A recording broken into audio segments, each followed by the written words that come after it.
dreaming of that Hawaiian vacation. I You know, Hawaii is seeing a travel boom right now with people booking more and more trips, as we move past the pandemic. And as a testament to this, before we knew this interview was happening, you Yeah. and I were talking about how our We respective were. families are planning on a trip That's like right. this. That's right. You know, Hawaii is among the top 3 favorite destinations for domestic travelers, according to a new survey from Travel Zoo. So what can we expect as travel is rebounding there? Here to fill us in is Travel Zoo's Senior Communications Director, Gabe Saglie. And Gabe, good morning to you. Aloha.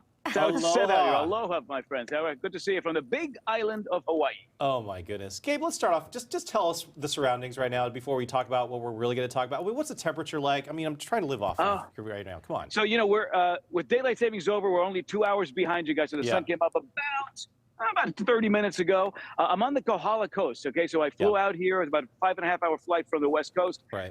Landed in Kona, drove 25 minutes north on the Kohala coast. This is the beautiful 4-diamond Fairmont Orchid, one of the great properties here on the Kohala coast, famous for its jet black volcanic landscape, some wonderful farms along the way, some great golfing here. But it's the natural, landscape, and it's a wildlife. I mean, I can dip my toes in this water right now. Yes. And see these beautiful honu, the green sea turtles of Hawaii, the manta rays. I mean, it's just a plethora of that natural environment. It's just absolutely breathtaking. Okay, now stop talking because I want to be there with you. We're big mad over here.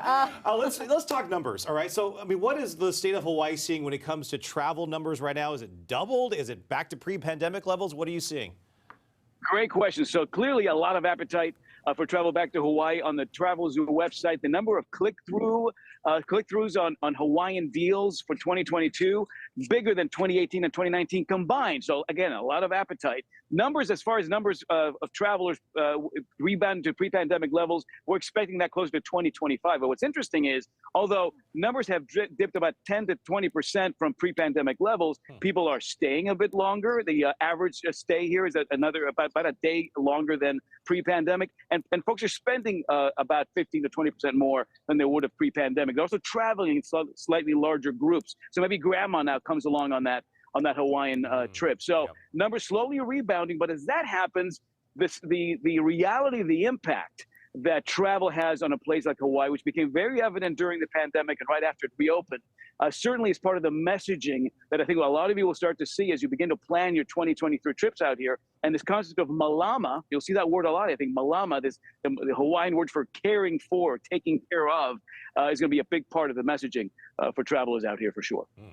So for travelers who want to learn about Hawaiian culture, what experiences would you recommend to make sure that they're, learning and also taking care of their space?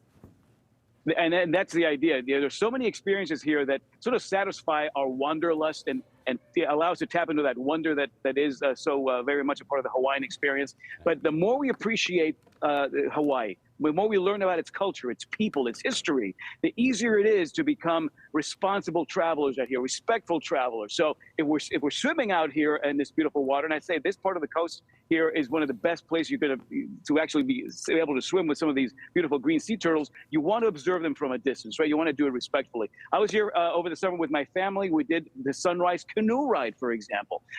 We head out, and the canoe culture obviously dates back 2,000 years here in Hawaii.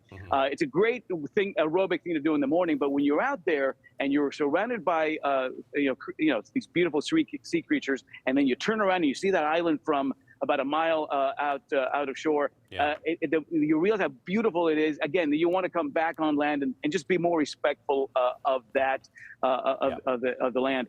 And there's a beautiful petroglyph park right next to the orchid here, the largest concentration of petroglyphs in the Pacific. This is the way that Hawaiians would have communicated 700-800 years ago.